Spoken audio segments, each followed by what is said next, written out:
This is Umar Ahmed for IFL TV, proudly sponsored by Everlast. It's double fight week for Wasserman and the Sauerland. We are here in Riga. Las Rigas, Umar. Las Rigas. Welcome to Las Rigas. Well, Good to be here.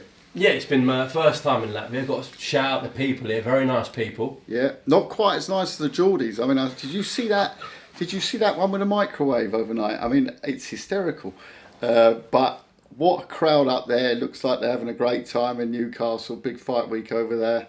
It looks like looks like the press conference before yesterday with Dazn and Eubank went quite spicy. Bit of flavour to it, so I think they're going to have a cracking show up there. But although the Geordies are loud, you wait till you hear Arena Riga tomorrow night. It is rocking, absolutely rocking. So, big fight for Mairis coming back off obviously the layoff, mainly due to COVID, since the World Boxing Super Series triumph and lifting the Muhammad Ali trophy. So, yeah, big night for him.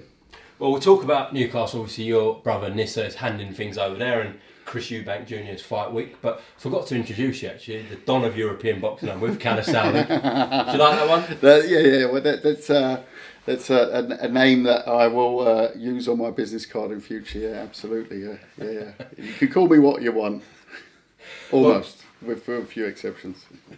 Well, you should see the comment section after this. Yeah, I know the comment. Everyone tells me the comments. I only recently worked out how to actually see the comments. You've got to actually go on YouTube and look at the comments. And I was sort of always look at it on Instagram or Twitter or whatever it is, and you can't see the comments there. I don't think you have to go on the YouTube channel, the IFL YouTube channel, which is fantastic. It is my weekend viewing, my weekend off viewing. So, I do love watching the characters of the game, talking about the game, and IFL is a great platform. So the comments, yeah, bring them on. Well, you certainly are one of the characters, the main characters of IFL TV, but the YouTube comments are a strange place, Kalle, I will say. So go there with caution. Oh, don't worry, I've got a thick skin. I'm all right. I've been called a lot of things in my life. So I was saying, first time myself for Riga, wonderful people here, very friendly, big boxing fans here as well, Kalle. They're right into the boxing. I think it's a 10 fight undercard tomorrow night, so get there early. I mean, they've got some very good local talent. Obviously it's a small country, but it obviously has those Soviet roots. It is a Nordic country, so it's a bit different to let's say, Russia, obviously. But the boxing is instilled in the people here. They're sports obsessed. You'll see that they'll take their seats early tomorrow, which is always nice, especially for the lads on the undercard. We obviously brought a bit of international flavour into town with to split the Eubanks up as well. The Sauerland brothers were split up this weekend, but the Eubanks as well. We got Harlem Eubank over here, so that's fantastic. Adam Booth under the tutelage, you say? I think tutelage of Adam Booth. Who has produced one or two champions over the years, I would say, the Dark Lord. So we're very excited about Harlem joining the stable, and first appearance under our banner tomorrow night, and at the same time his brother's doing the business in Newcastle. So cousin even. Yeah, exactly. His cousin. Sorry, we'll say brother. I don't know if I would say brother. Brother is also, on a side note, brother's one of them words. A few years ago it was mate. Now everything is brother this, brother that, brother this. It's I'm trying to keep up with the young people. But all right, brother. It used to be all right, mate. Now it's all right, brother. Well, I guess it's the same sort of thing. Bit more endearing, I would guess. No? Well, you've signed the Eubanks and you've put one in Newcastle and one in Riga. We're going to see them on the same show one day. Yeah. I mean, I've known for sure that'll be definitely the game plan. And there's such a great fighting family. Obviously, captain of the ship was senior. I saw he got a talking tour announced yesterday with Nigel Benn, which I think is a fantastic ticket. Forget the boxing. I mean, those two. Let's see what they got. I remember the build up growing up when they fought, and. Actually, you can still watch it now and it's still good. So that should be fun as well.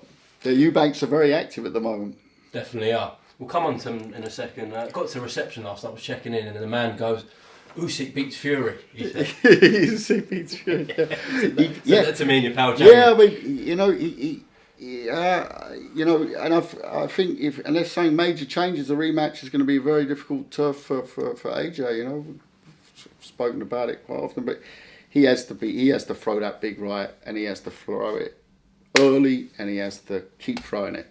You know, we saw last weekend. I'm still recovering from it now. I think I've watched it back 3 times. What a fight! You know, what a fight! And you know, Wilder did say after the second fight he was angry he was pulled out. I thought it was the right decision of the corner, but he did say, I want to go out on my shield if I go out, and that's the only way you're going to get me out of there. Well, he certainly did this time, and he showed great heart, but the main man of the heavyweight division at the moment, there is nobody else apart from Tyson Fury that you can talk about at the moment as the number one of the division, you know, so there's a lot of catching up to do there. You know, Usyk, Fury down the road, can Joshua pull out the bag in a rematch? And I don't know. I said it straight after the fight. I said, I don't know why he wants the rematch. I go straight. Still do. You do Fury Joshua. That Usyk fight, believe me, in the run up to it will be quickly forgotten, and it's such a big fight still. So that would be the one way I would go about it. Unfortunately, I have absolutely nothing to do with it, but that is the fans' view on it, from this fan at least. Is he in the conversation now? Tyson Fury is one of the greatest of all time. Yeah, for sure. You know, that's a big tag to carry, of course. And you know, actually, I was WhatsApping with Filip Hrgovic this week, and we were going through Fury Bow he came up with, and I said Tyson, and he said Bow. Then we said Holyfield Fury. I said Holyfield, and he said Fury. So, but you know, he said, yeah, but the one beat the other one. I said, no, we've got to look at the styles in those fights, and you know, so it's always difficult to do that. But yeah, whether one says this way, one says that way, he's certainly up there. And by the way, he's not finished, yeah. So we're going to see a lot more of Tyson, I think. I know he's talked a few times about retiring and everything, but you saw on Saturday, he loves being in that ring. He loves performing. And by the way, he'll look at that fight. He made a lot of mistakes in that fight. I think a lot of them were down to a bit of overconfidence at the second fight. You know, the fourth round had a feeling of, in football, when you score a goal and you're celebrating and the other team go and nick one straight after. You know, he had that feeling to it, you know.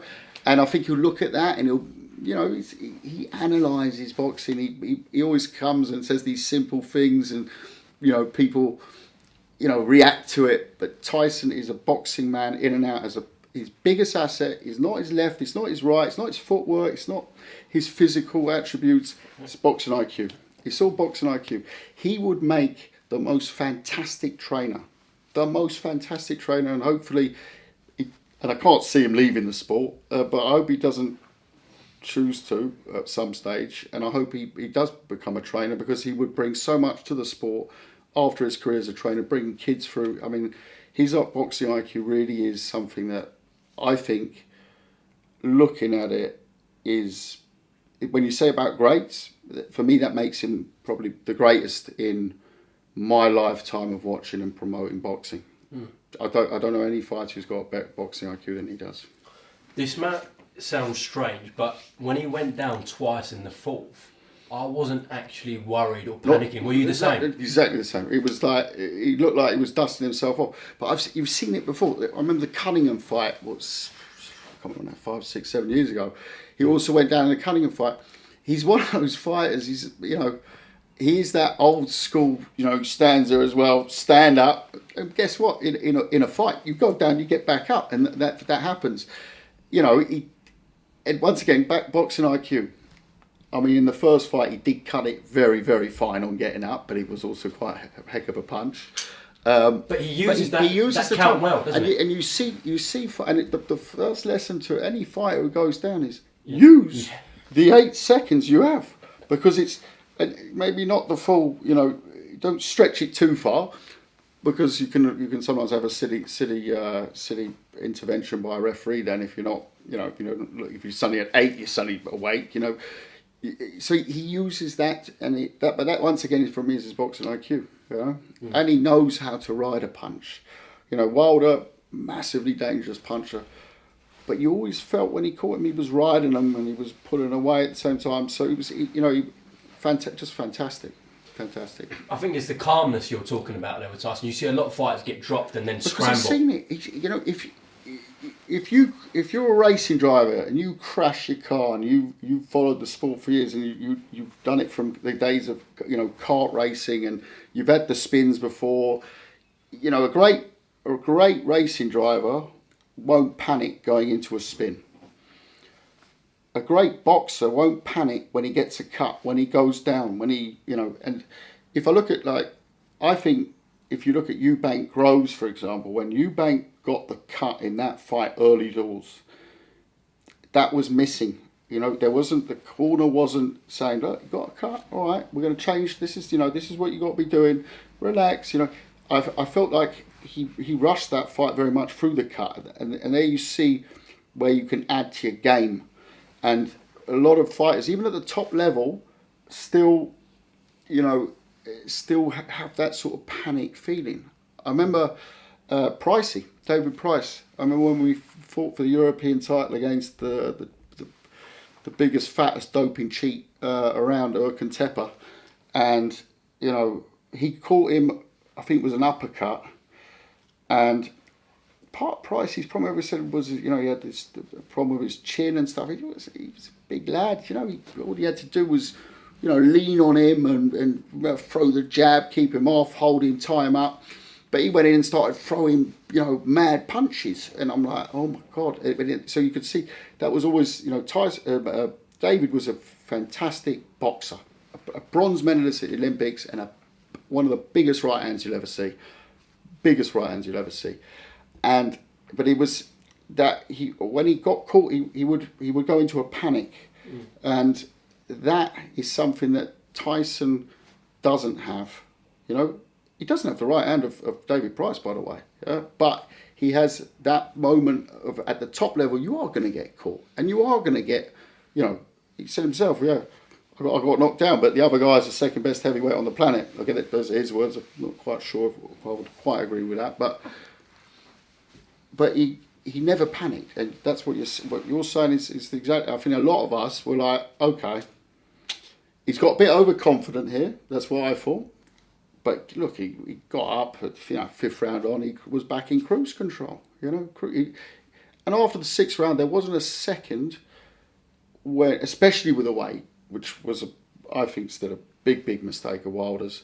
With the weight, you knew every round that the energy was going to sap more and more, and he just didn't have the energy at all to cause any problems. And then Tyson was, it was cat and kitten.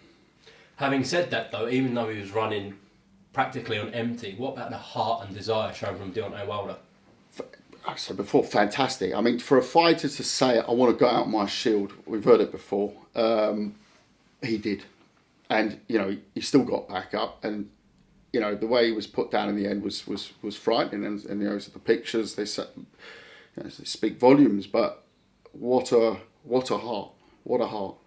Some tactical mistakes there, I'm sure they'll look at. I still think that Malik Scott did a very good job.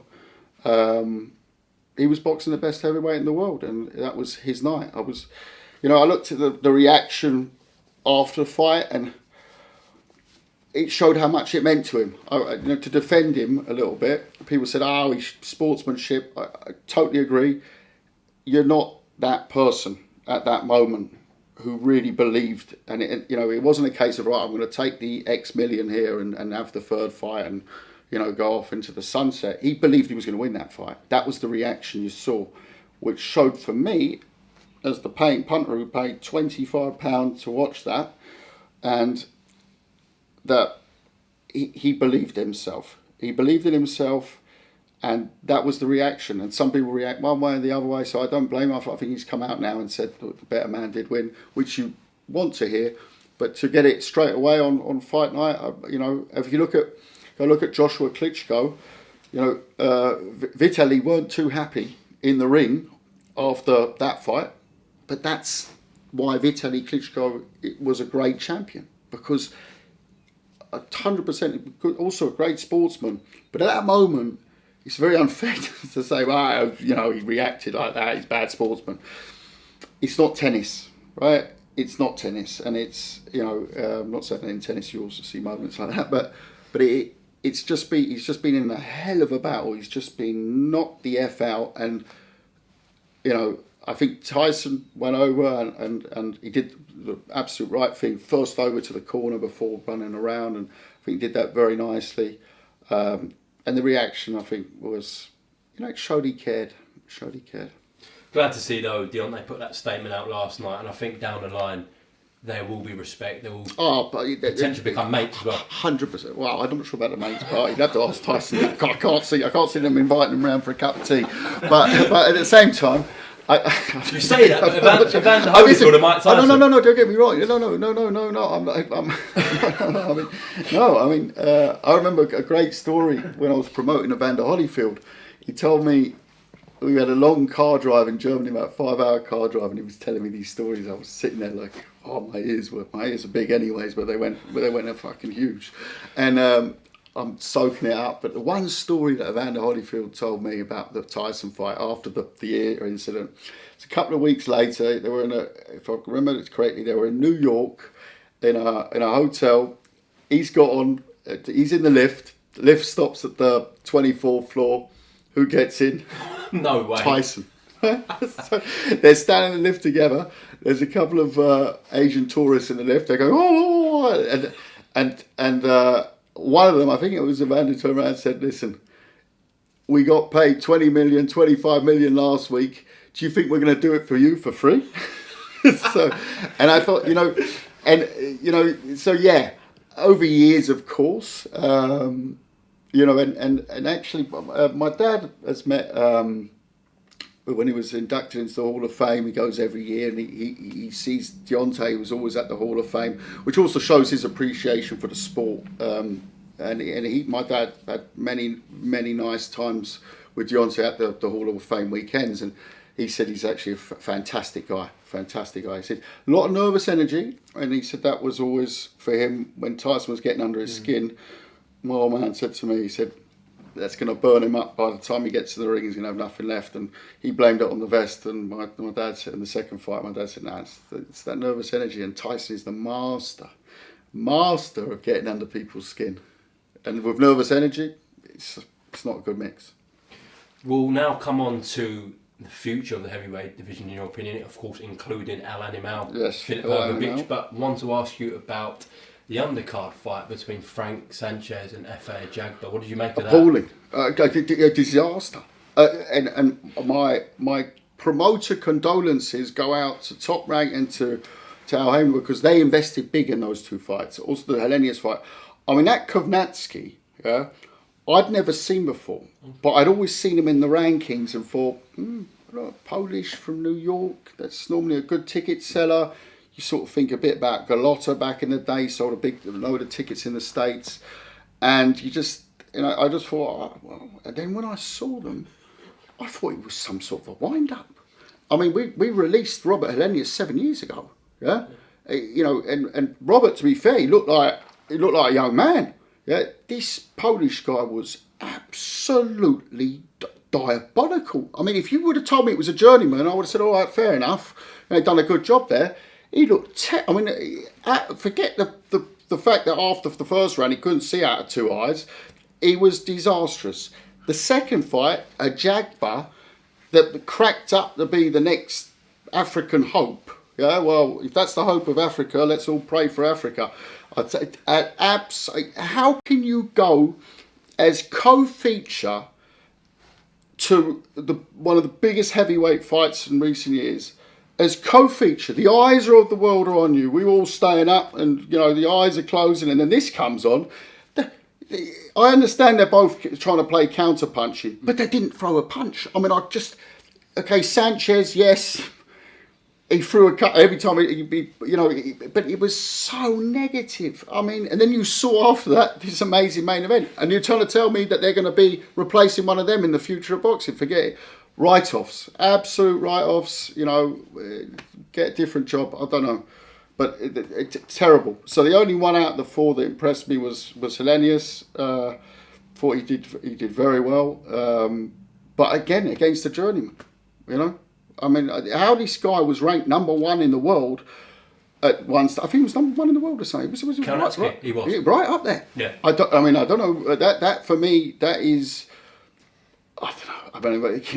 I mean, we had recently an opponent for Hrgovic with 23 fights, 23 wins, 23 knockouts, but we knew it was a bit of a padded record. And, you know, like I said to my matchmaker, Tom Dallas, I said, you get Employee of the Year award already now, and it's only September. But there weren't much difference between him and this Kovnatsky. I mean, I don't know what he's done ever in his career to do that. I thought he looked terrible, but maybe I saw the wrong night. Maybe he's had great fights before. Maybe it was the punch in the first round, but just the whole approach, it just seems so negative. And that's your time to perform. When you put on those sort of cards and you put that late close to the main event and you know all the eyes are on you, you go out there and perform. And congratulations to Robert Helenius, because he stole the show on the undercard. I thought he looked good. I saw that there was an American, Jared Anderson. I think, Big Baby. Yeah, Big Baby. Couldn't make much of him, but he's a finisher. You know, he looks the part. Tyson really rates him. Yeah, I mean, he looks the part. At that stage, you can't say nothing against him. But I like to see him fight something with a bit more of a pulse, and then we'll see. I think Top Rank are going to take the long route with him, though, Jared. Yeah, I could see that. And I thought Big Baby, there was only one Big Baby. I was getting a bit confused because I thought the only Big Baby is Jarrell Miller. But I don't know. In America, there's probably a lawsuit about something like that. If taking his title or something. But yeah, I mean, he looks the part. You know, he's American. No, what can you say? I mean, a good finisher. Well, I mean, if you're weighing what he weighs, you'd expect him to be, have some sort of damage in that right hand of his. Yeah. Well, after the Klitschko era, we had sort of Fury, Joshua, Wilder, that era, if you like. That looks like it's going to come to an end soon, rather than later. For some, maybe more than others. I think we've got a couple of years left of it. But you can see where I'm going with this. Yeah, absolutely. But you see very clearly. Well, not very clearly, but my eyes you see very clearly. but you see where it is going to, and it's exciting.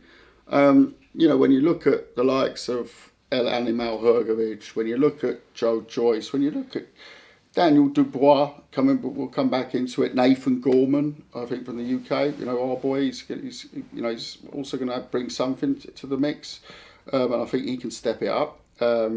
He needs activity. Yoka. Which he'll get. Yoka. Jared Anderson. Yeah, I think he will come later. I'm sure Top Rank will protect him a bit longer. But the other ones are all ready to go. They're ready to go. I think, you've got other ones. I mean, in the rankings. I mean, Gassiev I saw is now 9 at the IBF. It can be interesting how he fares at heavyweight. Is he going to, is that bang going to continue up there? I mean, Uzyk's managed to pull it through, and because he was a great fighter. I think it would be tough for him, but we'll see. He's a great kid. And then you've got, Big Bang Zhang from China. I can't make. Don't know what's going on with him. Yeah, I can't really make out where that ride's going to. He needs a fight to prove himself, and I think we'll set up nicely in the next 12 months with this group, and then you'll see there'll only be 3 or 4 left that make the grade. Yeah, Well, there is a strong chance that at the end of all this, Tyson Fury will be holding the IBF belt as well. Yeah. And I'm talking about the IBF specifically because your man Filip Hrgovic is obviously going down that route. Yeah. How does Filip Hrgovic, in your opinion, beat Tyson Fury? Toe to toe. That's the way Filip's going to beat the big guys. I talked and I praised Tyson's boxing IQ. I think also, given that fight would at the earliest be second half of next year, and that's quite optimistic. But he's got to go toe to toe. It's simple as that. He's got a granite chin, and he's got a big right hand and a decent left hand as well. So it's that. I mean, there's this famous sparring video. Never fan of sparring videos, but there's a famous sparring video of him and Deontay Wilder, and you see them going toe to toe. And by the way, this is when Filip was, we're talking about big babies, this is when he was a real baby. This is 7 years ago, yeah? And, he's taking rights, he's given them back, and this is Deontay Wilder we're talking about, yeah? So you see that he can really mix it. The chin is the best chin I've seen in heavyweight boxing since... and people say, "Oh, he hasn't his chin checked." Yeah, but hold on, you're forgetting. Don't look at his pro career. He had a pro career in the WB World Series of Boxing, WSB. Sorry, it was letters, and the WSB as well. And he's fought all the good ones. And he's lost some as well. He lost to Joyce at the Olympics, but those are learning curves. He was very, very young. Yeah, and that's why we really believe he's the complete product. And toe to toe, he's going to give any of those top 3-4 heavyweights an absolute nightmare of a night. And the only way we realise we're going to get into that position of putting those fights on is through a mandatory. We're not going to.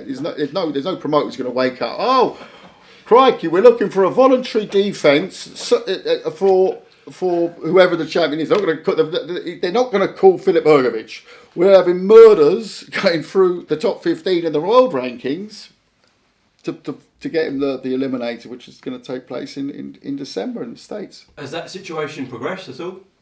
Yeah, it's something that's imminent announcement. It'll be in the States in December, before Christmas.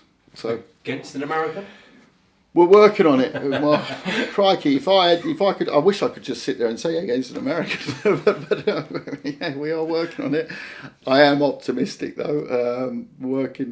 Eddie's working hard on it as well on his side, and we're working hard on our side. We sort of tag teamed on the names in that are available, and most of them just, the list, although it sounds big, 15 on the rankings.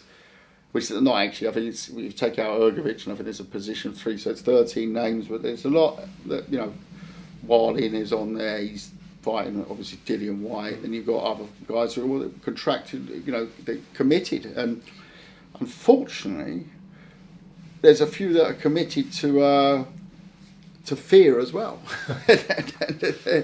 And that's where we're just trying to find out who actually wants it. And what we don't want is a situation like we had with Michael Hunter, who agrees to the fight and then pulls out the fight, Let's talk about someone who could be in that heavyweight picture, fighting here in Rumble in Riga on Saturday night. Mairis Briedis, obviously cruiserweight king. Yeah. Taking on Artem Man. Yeah. Kazakh German, I believe. Yep. Tell me a little bit about Artem. What you expect from this fight? Listen, he's number 6 in the IBF rankings. I've promoted Artem Man in the past. He was a bit green behind the ear when he had his first world, where he fought for the IBO world title against Kevin Loreno, who I rate as a very good cruiserweight actually. Came up short, gone back to the drawing board, and as he's got Kazakh school in him. He looks in tremendous nick, and I think he will give him a run for his money. The danger with Mairis is when, and I'm not saying he's not good opposition. He's number 6 in the world, and he's a very good. It's a voluntary defence, and could have picked easier. But the issue is with Mairis, his worst performances in recent times have been against exactly those sort of number 5 to number 10, let's say, the world ranking opponents. I think about the Noel Gavor fight in the quarterfinals, which a lot of people had down as a very shady decision. I thought it was okay decision, but at the same time, he was an off night, and when he's got an off night, it's also quite. He can get into a bit of a strut with himself, and that's something he's going to want to start early. He's going to go in there to do a job early. He knows we've got a tough mandatory coming up with Dazn Ppv from Australia, but there's also the unification in discussion with Bakoli, and I've spoken to Eddie about that. But we got to get our skates on because he wants to be back out the first quarter next year. So. But we're not looking past Saturday, so I'm sitting down. Actually, I'm staying an extra day here to sit down with him on Sunday because he wants to address it very quickly. He's been very frustrated by it. But he's one of those big fighters. He's the number 1 of the division, so you need him out for the sport. The issue for him has been as a, let's say, get too boring here, but on the commercial side of things, a lot of fighters, in the UK, lucky, they've got TV revenues, Germany, US, but his revenue is so it hasn't been possible to do events here, and we looked at going up to heavyweight. We'd even got in Marius Wack as an opponent, and the event was called off as due to COVID. And then, time dragged on, and it was a decision to stay at cruiserweight, based pretty much on the fact that Fury and Joshua didn't box, which is quite an interesting one because, we knew that if they boxed, those belts after that fight would go everywhere. With his pedigree, 3-time world champion, Ring Magazine champion, Muhammad Ali trophy winner, we'd have him in the top 5 of the heavyweights, one call, because you'd apply for a position, and actually with certain federations you'd even get it automatically because it's like if you've been a champion, you move up, you're guaranteed for top 5 ranking. So we would have been right up there for one of the heavyweight belts. We looked at it though and I said, look, this could take some time still, so let's do the rest of the year at cruiser. We'll probably do cruiser for most of 2022 as well. Bearing in mind that we keep winning. And the 2 fights, which order they come in, we'll see. Will be the Australian and the Brit with Okoli. Okay. Obviously he's got to come past through Saturday, but if he takes care of his mandatory as well, it's surely got to be unifying with Lawrence Okoli next.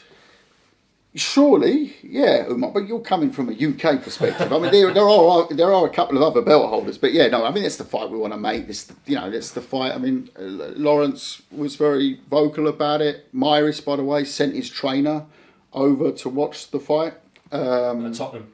Yeah, at Tottenham, yeah, that fantastic football stadium. I hate to say it's a really nice ground, but it's on a par with Stamford Bridge, isn't it? It's on a par. I remember Stamford Bridge back in the 90s, going there on the terraces, and it was running track. Yeah, it was the running track was and the car park on the pitch and all that. But the funniest part about it was there was moss on the terraces. It looked like it was some derelict building site. I mean, it was so atrocious.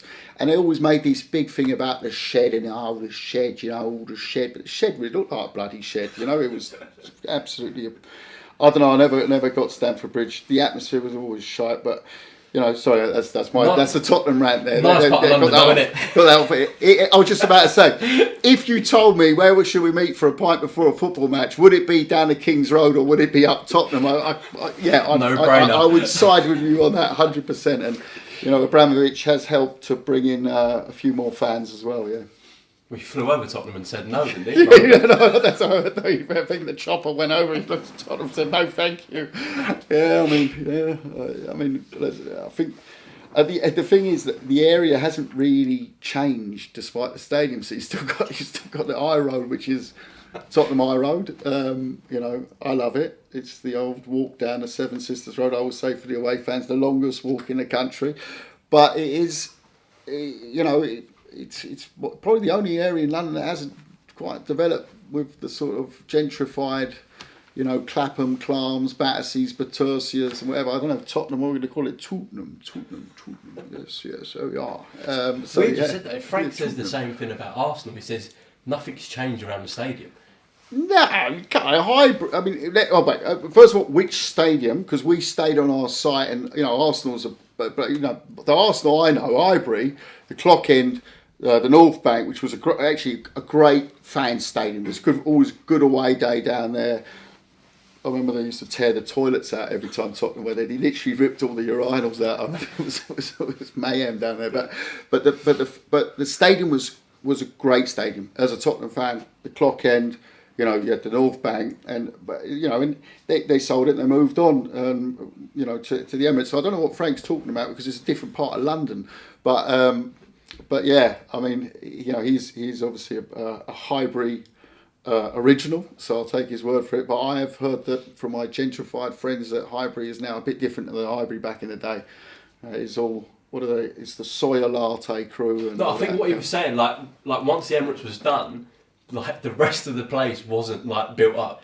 was what you were saying about Tottenham. Yeah, I don't know that neck of the woods. I always get a bit panicky walking around Arsenal areas. I feel a bit itchy and not well, so I try not to go around there. I'll stay to my side of North London, and Frank stays to his side of North London. I don't know where this has actually gone, but let's get back to Latvia. Yeah.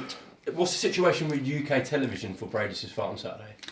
We're working on that. There's a stream out there on UK TV for free. We're just in the process of doing that. We'll put something on overnight. Yeah, Kalle the comp. Yeah, you've got a comp on me there. No, I mean it's tough because there's a big fight going on in Newcastle. So that sort of puts us a bit out of it. But we're hoping to get a stream out there so people can see it at least. Without charge, I may add. Nice. Comp Cal. So you called me Don Kalle earlier. Now I'm Comp Kalle. I love that. Changed it after an hour. I'll stick to Don Kalle. What's it going to be in the next half an hour? Right, let's talk about Newcastle then. Yeah. Chris Eubank Jr. Before we talk about the fight, what on earth was going on yesterday? Sign on a microwave. Yeah, I mean, like I said, I saw the picture. It looked like he jumped over a fence and he just clouted it and was coming with his stolen microwave for him to sign it. But listen, the Geordies are such a crack, aren't they? I mean, the atmosphere up there. By the way, everyone's talking about the microwave. I was looking at the two ladies in their in their attire. They looked like they were down Marbella. I was thinking, it is Newcastle this fight. My brother hasn't sort of fobbed me off. I'm off to Riga and he's sitting down in Marbella with Eubank because they were wearing like very, very short skirts. So I was more looking at that and thinking, crikey, they must be cold. And then there's this fella come up in the background with a microwave, which I thought was a Nick microwave, the way he was coming up with it. And he just sort of bumped into Eubank Jr on the way of running down the road.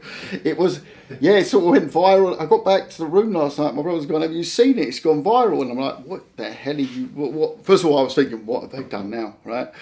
And then I'm not the best on social media, but I'm getting better. I kept on refreshing, just trying to find it. And then I saw it on, I think, Sports Bible or something. I found it first, and it was all over the place. Only in Newcastle, but fantastic. I'm sure it's going to be such a great atmosphere as well. So, they're always big nights up there, and I'm sure Eubank will rise to the occasion. Absolutely, tune into Sky Sports for that one. So, just talk me through what was supposed to be the original fight week for Chris Eubank Jr. Obviously, you had a COVID pull-out, and then you had your second fight. You're gonna do this to me, aren't you? You're gonna do this. I thought you'd do it to me. I just thought I was getting away with it. I was swinging it. I was winging it in here, but it looks like I'm not going to get away with it, am I? I think I'd rather not revisit that week, but I'll do it for you. I was actually in Latvia when the news hit.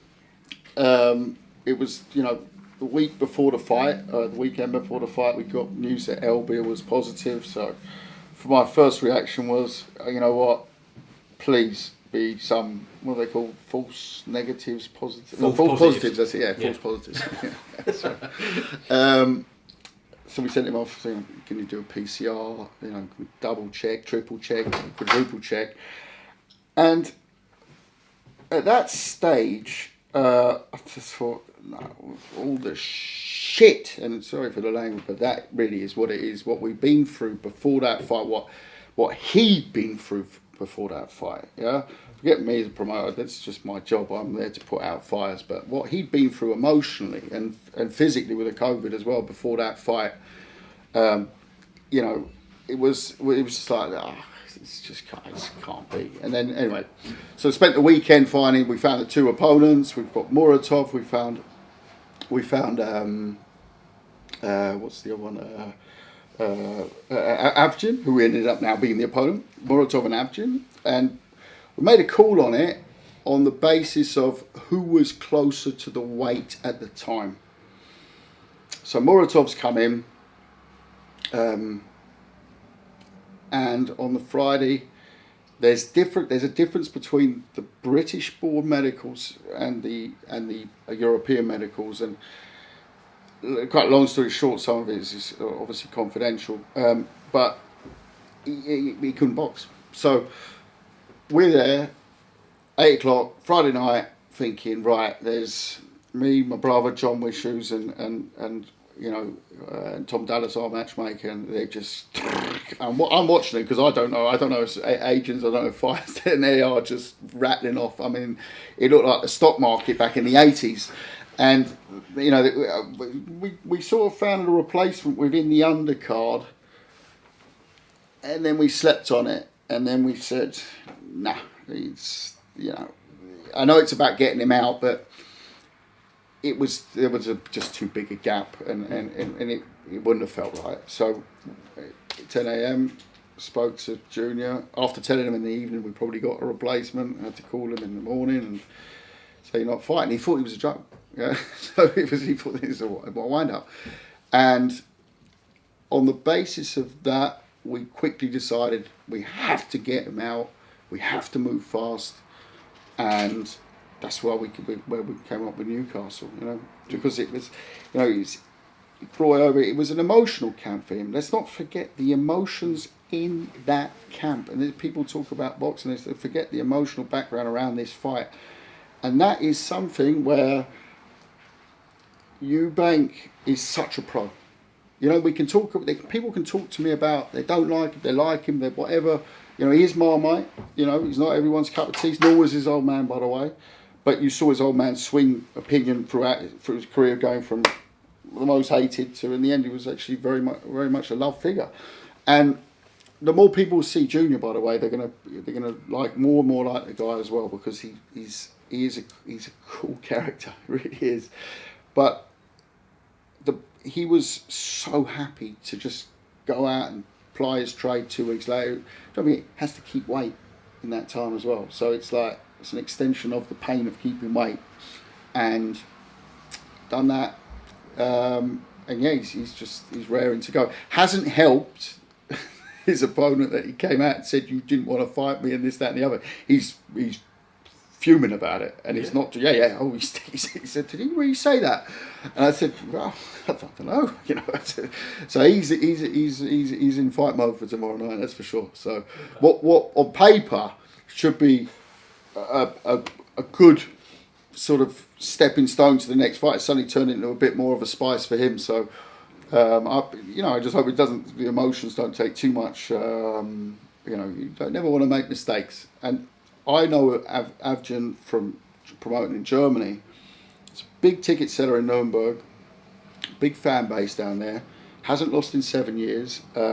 His old man actually was a pro under my dad in the 90s, and you know, that was something which I looked at and said, look, the pedigree's there, and you know, but Eubank is in fight mode at the moment. Yeah.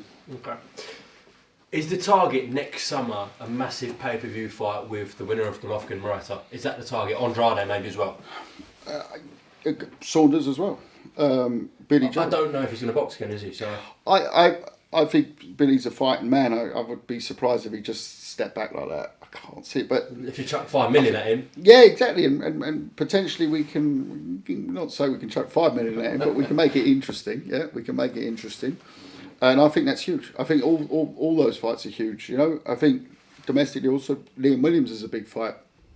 I think there's, you know, the route we wanted to take and this year was shattered slightly by events outside the ring, and we'd already agreed terms. Junior was delighted. We were pretty much there on with Andrade for the autumn, and then obviously, you know, things changed, and things change in life and in boxing.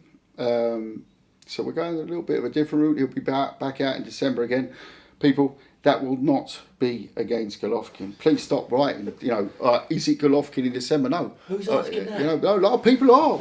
And just fans? Or? Yeah, just fans. Don't forget, you know, Eubank is coming off pretty much a 2-year layoff after a tough time on top. But 2-year layoff after beating James DeGale at the O2, and you know, he went off to the States. Didn't work out for. I mean, COVID being the big reason, but he also, you know, he fought Korobov, and the guy got injured early. You know, he had a torrid time over there. Sometimes it doesn't break for you, but he's a pro. He sticks at it day in, day out. Forget those social media videos with Dan Bilzerian down the casino. That is, you know, a lot of footage done on one night, and he puts it out all the time. He's in the gym every day, you know, and he's he's a fantastic character, but him and Roy together, they've certainly developed a real bond there, and it's great to see. And it's great working with Roy. I mean, crikey, he used to be on my wall as a kid. Yeah, I think the best to ever do it, in my opinion. Kalle, let me get a comment from you, please, on this situation with Liam Williams. So he said that he accepted the fight with Chris for the end of this year. Yeah. So what's going on there? It's something that we have to. First of all, he's got to get out now. It's something that we're sitting down with the broadcaster to discuss what dates are available, what we can do. There was also a shift in dates around now, unfortunately, with the situation. But it's a fight that Junior wants. It's a fight that Williams wants. It's a fight that I as a promoter want. It's a fight that I know the broadcaster wants as well, and it's a fight that the fans, I think, will love, And listen, as a hardcore boxing fan, you look at those two styles, it's a fantastic fight already. Wait till the build-up gets going. Wait till you've got a bit of, your IFLs and your interviews out there, and wait till the press conference, and wait till the first face-off, and wait till that is a fight that will explode into a monster. It's a great fight, sporting fight, fantastic. They clearly don't like each other, which adds spice. Helps my job. I don't need to talk too much. It's one that I think it will happen. It's a question of when. Eddie said yesterday that Eubank v Williams is not a pay-per-view fight. Do you agree? Disagree? At this moment in time, sitting here, I'm not saying I totally agree with him, because it's all what you make it into. It's how you get the fight made. I think the build-up will, of course, create that sort of thing. But we'd like to keep things in boxing always off pay-per-view as far as possible. But when a fight gets bigger and bigger, and the boxers are professional boxers, they need to earn the money in the ring. They don't get paid for walking around the street, and that is something that you'd have to look at the commercial part of it as well. At the moment, I don't fully agree with him. I think there's been worse pay-per-views that I've seen over the years. I won't mention any names there. Been involved in a few of them myself. I had the pleasure of being a co-promoter on Hey Harrison, which Eddie was also, I think, one of Eddie's first entrances to boxing. So I'll refresh Eddie's memory on the first time I met him, which was on promoting David Hay against Audley Harrison. That was my 1-0, Ed. On the theme of pay-per-view, Dazn sent an email to all their subscribers asking their thoughts on Dazn doing a pay-per-view functionality, and I think they used the example of Dillian White v Andy Ruiz at a price point of $29.99. Now, of course, Dazn came out and their kind of USP was, we're going to kill pay-per-view, and pay-per-view is dead. Yeah. Now they're saying they're thinking about pay-per-view. What do you think about that, Kalle? I think that we have to understand that a service that I think is currently at $7.99. And there's other fights are costing. I don't know. I paid £25 on BT last weekend to watch the fight, which, by the way, I was got full value for money there. Won't be complaining about that. But you have to also look at making the big fights, and you want to see the big fights. And is it a model where you keep the price low for normal content and then have a bumper price for certain events as an add-on? I don't know. I guess it's technically a pay-per-view. I think it's very. I think it's bad if people are shooting down Dazn for sending out a letter asking what our opinions are on it. I mean, that's nice. I mean, that's the broadcaster talking to the fans, and that's feedback. And they're not sending out a bill saying, right, go pay this. They're asking for your feedback. So if your feedback is fuck off, then write that on the form, But I mean, I'm sure there have been a few people that have done, but then don't complain also if that fight can't get made because the money's not there. I mean, so it's, I'd like to see that fight. I think Dillian's got a tough fight with Wilding as well. But I think we got, I know that the pay-per-view words, create a reaction. But ultimately, fans do pay for pay-per-views. I mean, Chisora Parker did very good numbers earlier in the year. Had a very good card with it as well, with Katie Taylor, Chris Eubank, etc.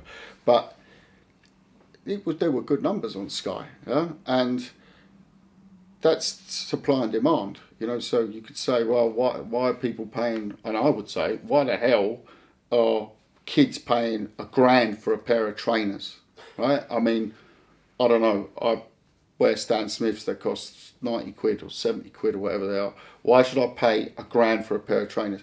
Ain't my business. If I'm not going to pay it because I don't want them. It's there's no difference to pay-per-view and saying, right, this is what's going to cost you to have the add-on. You've got leather seats in your car. Did you go for that add-on? Fair enough. It's not everyone's bag. Some people say I'd rather not have leather seats and not pay the extra grand it is or whatever to have. It's that's life, And I don't think DAZN can be knocked for asking people, would you pay for this fight? I think actually it's quite a cool move to ask. But at the same time, you can't expect DAZN to put on big fights every month, every week, and not change the pricing policy. That's the way it is. So yeah, I think that would be my thoughts on it. But you've got to say, boxing is booming in the UK at the moment. And there's, DAZN's obviously the latest player to hit the market, and I'm sure there will be more. In fact, I know there will be more. Oh, okay. That was a big smile, wasn't it? No. Listen, we'll see. The future, I think, in British boxing is it's great at the moment. We need that talent, to be coming through as well. We're very happy with the fighters we've signed. We saw some great performances at Wembley week before last with Linus Adofio, who's now mandatory with Felix Cash for the middleweight. Got Razor Ali, who I thought looked good, and then Harvey Horn. A lot of these kids are getting back out. A lot of them weren't fortunate in COVID to have many fights. They had a few, but to get back out is key, and it's regular shows. I worked out we're doing at the tail end of this year 6 events in I think 4 countries in the last couple of months. So if I take that over the year, next year we'll be back up to where we were pre-pandemic, around the 30 show a year mark in 7, 8, 9 countries. That's where we want to be at, and the UK is an important part of that now. That show you just mentioned at Wembley Arena the other weekend, massive numbers on Sky Sports as well. Huge, yeah. I mean, they seem to have got a very good broadcast format on it, and it's fantastic. I think it's great that they use all the different platforms as well. It's great that they use football, obviously, as a driver to go in with the big numbers, and it seems to work, and they've condensed it, the show, which... as a hardcore boxing fan, you'd say, I want to see more boxing, but you've got to think a little bit about attracting new fans as well. The hardcore, we'll go on to wherever and we'll find it. We'll find that stream, we'll find that link, we will find it. We get to water we can't get. But for the average punter who's watching Brentford Chelsea tomorrow night, a terrible game, but there'll still be a lot of people watching it. And those people will stay on to watch the boxing. I'm sure of it, a lot of them. And those aren't average boxing fans. But the more times that can happen, the more, hopefully we convert them to our sacred religion. Oh, I like that, definitely. Right, just to close off. Praise the Lord. Where is it? Preacher, Kalle. Just to close Start off. Singing in a minute. I won't do that to you, bloody, I'll crack your lens. A word on Probellum and their move in Germany, please, Kalle. Yeah, I mean, first of all, the deal we agreed quite a while ago, and we announced it, and it's a great group of people we're working with. Harrison Whitman, Richard Schaefer, Eric, who joins their team from the UFC. I think he was one of the leaders behind the Fight Pass. So, serious group of boxing execs. Let's call ourselves execs for a minute. It makes us sound a bit more serious. But, I mean, if you actually followed their timeline in terms of, I can't keep up. I mean, it was like Nicaragua, Indonesia, Germany, Lithuania, Latvia, Armenia. Today I saw Canada, Mexico. I mean, the level of volume is phenomenal, absolutely phenomenal. And it has a truly global feel to it. And I know we like to use that word global, in boxing very often. But these are some of the territories, Germany, Canada, those are already, developed boxing nations. But when you see countries like, and I'm not going to say Nicaragua is not a developed boxing nation, because actually they have some very good fights down there. But it's not one that comes off the tip of your tongue, is it? Indonesia. But there's boxing big down in Indonesia, by the way. We've always managed to sell our rights into Indonesia quite well, actually. But it's connecting that together, and that's the thread that's going through it that I find very interesting, in terms of that it's truly global. And I've said this recently quite a lot. When we promoted a lot of shows when we promote a lot of shows throughout the world, or mainly Europe, I always say global, but we are strongly in Europe, mainland Europe. And now of course the island of the UK. Those are all bottom-up things, operations. So Latvia, we don't have a pan-Europe broadcaster. We have a local deal here, we have a local team here, we have a local event here, we have local undercard here. We build it through, so it's a lot of work. It's worth it.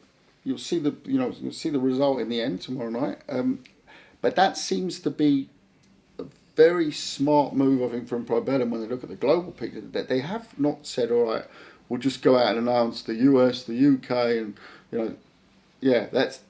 what they've gone and done is gone into territories that are a big part of the DNA of boxing, but we don't give the respect to in the past, and that creates, for me, what looks like is quickly becoming a monster. I mean, I'm sure the time that we've done this wonderful talk here, I guarantee I've got my time. I promise there's probably 2 new territories out there. Yeah. So we're excited to be working on Germany. We're talking about a couple of other territories as well with them at the moment, and it's very interesting, and it seems to be on a multi-level as well. So you see these. I saw now. They started with territories, and they went on to started announcing fighters, and so it seems that they want to go into lots of different areas of the sport, and that is, and I always say this: big player in boxing is great for boxing. It's great for boxing. So Probellum, great for boxing. I think it brings in a lot of characters from the sport that have always been also part of the ecosystem of the business, but they have gone into in a way that I see as something that's truly global in the true sense of the word. Well, Kalle Sauerland, best of luck to Wasserman's fighters this weekend. The 2 Eubanks, one in Newcastle, one here in Riga, Latvia, and of course the main man, Mairis Briedis. Kalle, anything you want to say to the fans before we close off? No, listen, enjoy. We had a great couple of weeks of boxing now with 2 big heavyweight fights in 2 weeks, and let's all be happy that boxing is back and on a regular basis, and that's about it. How many have we got in tomorrow?